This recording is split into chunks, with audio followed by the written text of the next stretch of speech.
そっちに行くから待って。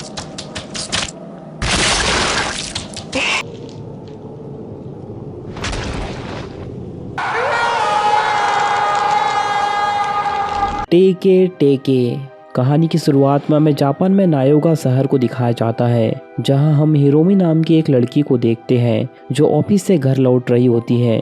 अचानक उसकी नज़र कुछ बच्चों पर पड़ती है जो खेलते हुए टेके टेके की डरावनी कहानी सुन रहे थे। बच्चे एक दूसरे को बताते हैं कि टेके टेके वापस आ गई है और अब वो लोगों को बीच से आधा काट कर जान से मार देंगी। तभी एक बच्चा गलती से हिरोमी के पास अपना बैग गिरा देता है। बैग वापस करते हुए हिरोमी चेतावनी देती है, तुम लोग ऐसी बातें मत करो, ये बातें कभी भी सच हो सकती है। इस घटना के कुछ देर बाद हिरोमी रेलवे स्टेशन पर उतरती है और लाइब्रेरी की ओर जाती है। जैसे ही हिरोमी लाइब्रेरी में पढ़ाई करने लगती है, अचानक तेज हवाएं चलने लगती है और उसके पीछे एक अजीब सी आवाज सुनाई देती है। उसकी धड़कनें तेज हो जाती है, डर उसके चेहरे पर साफ झलकने लगता है। वह घबराई हुई वहां से भागने की कोशिश करती है। जैसे ही वह एक दीवार के पीछे छिपती है, सामने के घर में कुछ बच्चों की आवाजें सुनाई देती है जो टेके टेके के बारे में चर्चा कर रहे थे। एक पल के लिए हवा रुक जाती है और वह चैन की सांस लेती है, लेकिन जैसे ही वह वहां से निकलती है, हवाएं फिर से जोरों से चलने लगती है और अचानक कोई उसे पकड़कर बीच से आधा काट देता है। वह कोई और नहीं बल्कि टेके टेके थी। उसकी कहानी यहीं पर खत्म हो जाती है, लेकिन असली खौफ तो अब शुरू होता है। अगले सीन में हमें गर्ल्स स्कूल को दिखाया जाता है, जहां काना और आयका नाम के दो बेस्ट फ्रेंड एक दूसरे से बातें कर रही होती है। आयका स्कूल के एक लड़के से प्यार करती है और काना से वो रिक्वेस्ट करती है कि वो उसके साथ डेट पर जाने के लिए उसे कहे। काना उसकी मदद के लिए हाँ कर देती है और काना के पूछने पर वो लड़का डेट के लिए हाँ कर देता है। आयका की खुशी के पीछे एक गहरी बेचैनी छिपी हुई थी जो उसके चेहरे पर नजर नहीं आती। डेट की तैयारी के दौरान वह काना से कहती है कि सुखी सिर्फ तुम्हारे बारे में ही बात कर रहा था। वह चाहती है कि काना उसके साथ चले क्योंकि वह अकेले जाने में डरती है। दोस्तों, सुखी यहाँ एक लड़के का नाम है जिसे काना पसंद करती है और काना सुकी के साथ डेट पर जाने वाली है। शाम होते ही वो एक कैफे में जाते हैं जहाँ पर एक दोस्तों ने हिरोमी के मर्डर की वीडियो दिखाता है। वो बताते हैं कि काना ने पहली बार टेके टेके के बारे में सुना है। उसे सुनते ही अजीब सा डर लगने लगता है। सुकी बताता है कि वो चुड़ैल लोगों को बीच से काट देती है। अगर कभी तुम अकेले में हो और पीछे से आवाज सुनाई दे तो पीछे मुड़कर मत देखना। अगर देख लिया तो टेके टेके तुम्हारे पास आकर तुम्हारे दो टुकड़े कर देंगी। इस बीच आयका वॉशरूम में जाती है। जब वह लौटती है तो गलती से काना और सुकी की बातें सुन लेती है। सुकी कहता है, मैं आयका में दिलचस्पी नहीं रखता, मैं सिर्फ तुम्हारी वजह से यहाँ पर आया हूँ। यह सुनते ही आयका का दिल टूट जाता है और गुस्से से भरी आयका कहती है कि मैं फ्लाई ब्रिज के रास्ते से घर जाऊंगी और गुस्से में वह वहाँ से निकल जाती है। अकेले ब्रिज पर चलते हुए ठंडी हवा अचानक से तेज हो जाती है। उसके कानों में फिर से अजीब आवाजें गूंजने लगती है। डरते हुए वह पीछे मुड़कर देखती है और आधी कट चुकी कोई भयानक आकृति उसकी ओर आती है। यह कोई और नहीं बल्कि टेके टेके थी। डरते हुए वह भागने की कोशिश करती है लेकिन गिर पड़ती है। तभी टेके टेके उसे पकड़ लेती है और उसे दो हिस्सों में बांट देती है। अगली सुबह काना अपनी दोस्त के मौत से सदमे में होती है। पुलिस इन्वेस्टिगेशन के लिए उसे बुलाती है, लेकिन वह आयका और उसके बीच हुई लड़ाई के बारे में उसे कुछ भी नहीं बताती। उसके मन में अब बस एक ही सवाल था कि क्या टेके टेके उनका सच में पीछा कर रही है। वह न्यूज़ देखती है कि हिरोमी का बॉयफ्रेंड उसके मर्डर के चक्कर में फंस चुका है, लेकिन उसका स्टेटमेंट कुछ और ही कहता है। तभी अचानक से उसका गेट खुलता है और वह घबराते हुए सोचती है कि क्या अब मेरी पारी है। हवा में ठंडक थी और खतरे की गूंज अब साफ सुनाई दे रही थी। कहानी में इस मोड़ पर काना सदमे में होती है। उसमें उसे खुश करने के लिए पहाड़ी की ऊंची चोटी पर ले जाता है जहां से पूरा शहर दिखता था। आयका ने मुझे बताया था कि तुम दोनों बहुत अच्छे दोस्त हो और अगर कभी तुम्हारी लड़ाई हो भी जाती है तो अगले दिन तुम फिर से नॉर्मल हो जाते हो। यह सुनकर काना थोड़ा शांत होती है, लेकिन फिर से कुछ देर बाद वह घबराने लगती है। उसूमी काना को छोड़कर जाने से पहले हिरोमी की मौत और उसके बॉयफ्रेंड के बारे में उससे पूछता है। काना सोच में डूब जाती है और कहती है उसके बॉयफ्रेंड ने हिरोमी की कटी हुई लाश देखी थी। इस पर उसूमी जवाब देता है, मुझे लगता है कि वो झूठ बोल रही है, असलियत कुछ और ही हो सकती है। काना यह सोचते हुए वहां से चली जाती है। अगले सीन में हम काना को फ्लाई ब्रिज की ओर जाते हुए देखते हैं, जहां उसकी दोस्त की मृत्यु हुई थी। वह हाथ में फूल लेकर जाती है ताकि उसकी आत्मा को शांति दे सके। दूसरी ओर उसूमी भी बेचैनी महसूस करता है और उसे देखने के लिए वापस लौटने का फैसला करता है। तभी अचानक काना को अजीब सी आवाजें सुनाई देने लगती है और तेज हवा चलने लगती है। डरते हुए काना अपनी आंखें बंद कर लेती है और उसूमी की बातों को याद करने लगती है। उसूमी ने कहा था कि टेके टेके किसी का भी रूप धारण कर सकती है। अगर वह तुम्हें पीछे से पुकारे तो कभी भी पीछे मुड़कर मत देखना।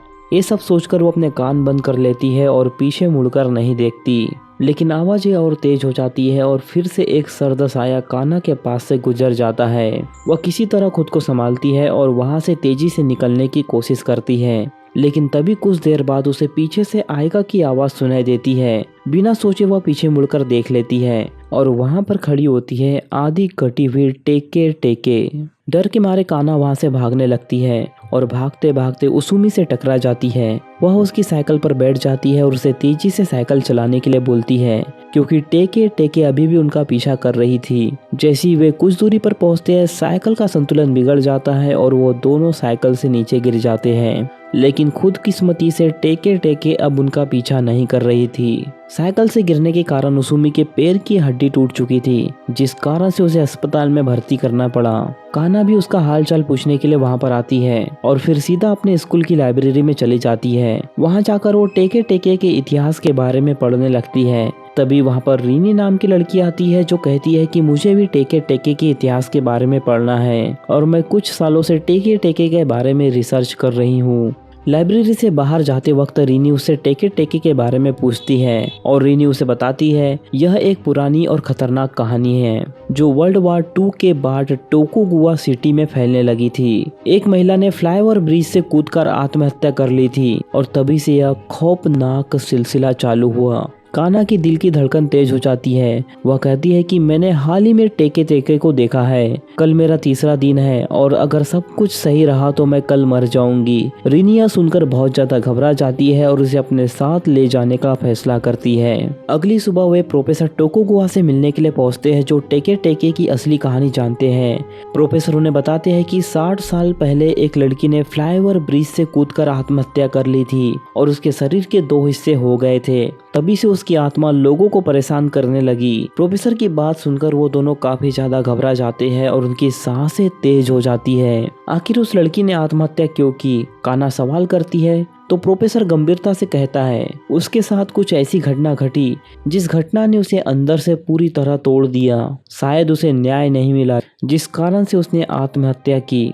काना और रीनी उसके परिवार के बारे में और जानकारी मांगते हैं। प्रोफेसर उन्हें अपने असिस्टेंट टोकुटू के साथ उसके घर पर जाने की परमिशन देता है, जहां लड़की का परिवार रहता था, यानी कि टेके टेके का परिवार रहता था। लेकिन इससे पहले कि वो वहां पर पहुंच पाते, प्रोफेसर उन्हें एक और चौंकाने वाली बात बताता है, उसकी आत्मा को शांत करने का तरीका। लेकिन इससे पहले कि वो उन्हें ये बात बताता, प्रोफेसर उनसे पूछता है कि क्या तुम इस काम के लिए तैयार हो? कहानी अब उस खौफनाक सच्चाई के करीब पहुंच रही थी, जहां मौत और जीवन का फैसला सिर्फ कुछ ही पल का था। क्या काना टेके टेके से बच पाएंगी या आज उसकी आखिरी रात होंगी?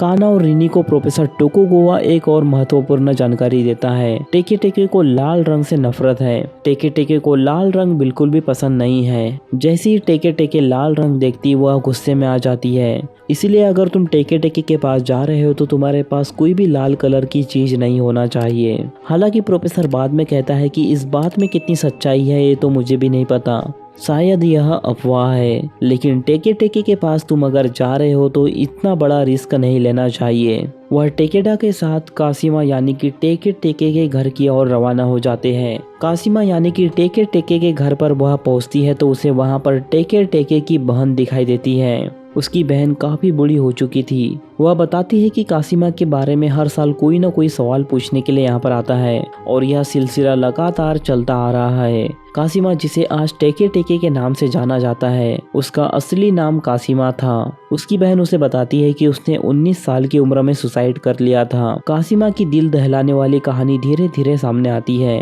उसकी बहन बताती है कि जब अमेरिकी सेना वापस लौट रही थी तो उन्होंने कासिमा की खूबसूरती पर बुरी नजर डाली। वह उस दर्दनाक रात को याद करती हुई कहती है कि उन्होंने कासिमा के साथ बलात्कार किया और उसके पूरे शरीर से खून बहने लगा। वह लाल रंग उसके मन में गहरे दर्द और घृणा का कारण बन गया। उस दिन के बाद कासिमा को लाल रंग से बहुत ज्यादा नफरत होने लगी। उसने उस दर्द से परेशान होकर फ्लाईओवर ब्रिज से कूदकर आत्महत्या कर ली। कान्हा और रीनी का दिल कांप उठा, लेकिन अब उनके पास ज्यादा टाइम नहीं था। टेके टेके की आत्मा उनका पीछा कर रही थी और उन्हें चैन से जीने नहीं दे रही थी। साथ ही उसकी बहन बताती है कि कासिमा के मरने के बाद उसका स्मारक कहीं खो गया है। उसकी आत्मा को शायद तभी शांति मिलेगी जब उसका स्मारक सही जगह पर रख दिया जाएगा। कान्हा और रीनी ये सब सुनकर टेके से संपर्क करने की कोशिश करते हैं और कासिमा के खोए हुए स्मारक की तलाश में निकल पड़ते हैं। अचानक रीनी अपने सीने का बोझ उतारती है और कान्हा को सच्चाई बता देती है। वो बताती है कि मैंने भी टेके टेके को देखा है। आज मेरा भी लास्ट दिन है। हमारे पास अब सिर्फ 2 घंटे बचे हैं। कान्हा के दिल जोर जोर से धड़कने लगता है। वह जानती है कि अगर उन्हें समय से पहले कुछ नहीं किया तो टेके टेके उन्हें बहुत बुरी तरह मार डालेंगी। उन्होंने जल्दबाजी में प्रोफेसर के ऑफिस में मैप चेक किया था, जहाँ कान्हा को पता चला कि उसने लोकेशन गलत लिख ली है। सही जगह उनकी मौजूदा जगह से 8 किलोमीटर दूर थी। अब यहाँ से शुरू होती है घड़ी की दौड़। टेकेडा उन्हें गाइड करते हुए सही लोकेशन पर पहुंचाने में उनकी मदद करता है, लेकिन तभी एक और परेशानी वहाँ पर आ जाती है। प्रोफेसर के ऑफिस में जब टेकेडा अंदर घुसा तो एक सिक्योरिटी गार्ड ने उसे पकड़ लिया। रीनी पूरी तरह उलझन में पड़ जाती है, लेकिन कान्हा सब्र रखती है और टेकेडा से सही गाइडेंस लेने लगती है। किसी तरह वह उस लोकेशन पर पहुंच जाती है जहां पर उन्हें टूटा फूटा स्मारक दिखाई देता है, जिस पर कासिमा का नाम लिखा हुआ था। वे जानते थे कि समय कम है और टेके टेके कभी भी उन पर हमला कर सकती है। उनके मन और दिल में डर ही डर भरा हुआ था। वे उस स्मारक को ठीक करने की कोशिश करने में लग जाते हैं। दूसरी ओर टेके टेके उनकी ओर तेजी से बढ़ रही थी। जैसे ही वो स्मारक ठीक करके अपनी जगह पर रख देते हैं, टेके टेके का क्रोध शांत हो जाता है और स्मारक ठीक करने से टेके टेके उनके ऊपर हमला करने से रुक जाती है। के बाद दोनों राहत की सांस लेते हैं और अपनी गाड़ी में बैठकर वहां से जाने लगते हैं। लेकिन फिर कहानी एक नया मोड़ लेती है। गाड़ी चलाते हुए कान्हा को अचानक से याद आता है कि उनकी गाड़ी का रंग लाल है। टेके टेके लाल रंग से नफरत करती है। घबराहट में वो गाड़ी से सारे लाल रंग के सामान बाहर फेंकने लगती है, लेकिन सबसे बड़ी समस्या तो यह थी कि उनकी गाड़ी का रंग ही लाल था। टेके टेके उनकी तरफ तेजी से आती है और उनकी गाड़ी से टकरा जाती है। दोनों किसी तरह गाड़ी से निकलते हैं और अपनी जान बचाने के लिए गाड़ी से भागते हैं, लेकिन टेके टेके अभी भी उनका पीछा करती है। इस अफड़ा तफड़ी में कान्हा और रीनी एक दूसरे से बिछड़ जाते हैं। उसका डर बढ़ता ही जा रहा था। इसी बीच उसका फोन बजने लगता है। जैसे ही वो अपना फोन निकालती है तो उसे याद आता है कि उसका फोन भी लाल रंग का है। डर के मारे वह फोन फेंक देती है और टेके टेके वहां से गायब हो जाती है। इसके बाद वह रीनी को ढूंढने के लिए निकल जाती है और कुछ देर में दोनों आपस में टकरा जाते हैं। दोनों एक दूसरे को जिंदा देखकर काफी ज्यादा खुश होते हैं। लेकिन कहानी यहीं पर खत्म नहीं होती। रास्ते में कांटेदार पेड़ से गुजरते हुए कान्हा के सिर पर एक कांटा लग जाता है। उसके सिर से खून बहने लगता है और खून लाल रंग का टेके टेके को फिर से आकर्षित कर देता है। इस बार टेके टेके रीनी पर हमला करती है और उसे बीच से काट कर मार देती है। इसके बाद सीन शिफ्ट होता है और हमें 1 साल बाद का सीन दिखाया जाता है, जहां टेकेडा कान्हा से मिलने के लिए आता है और कान्हा की माँ उसे बताती है कि रीनी की मौत के बाद वह सदमे में है और हमेशा अपने कमरे में बंद रहती है। टेकेडा जब उसके पास जाता है तो उसके लिए लाया हुआ मिठाई का डब्बा निकालता है। मिठाई का डिब्बा लाल रंग का होता है। जैसे ही कान्हा लाल रंग के डिब्बे को देखती है वह जोर जोर से चीखने लगती है और इसी के साथ ही मूवी यहीं पर खत्म हो जाती है। तो दोस्तों, अगर आपको इस मूवी की एक्सप्लेनेशन पसंद आई हो तो इस वीडियो को लाइक और चैनल को सब्सक्राइब कर दीजिए।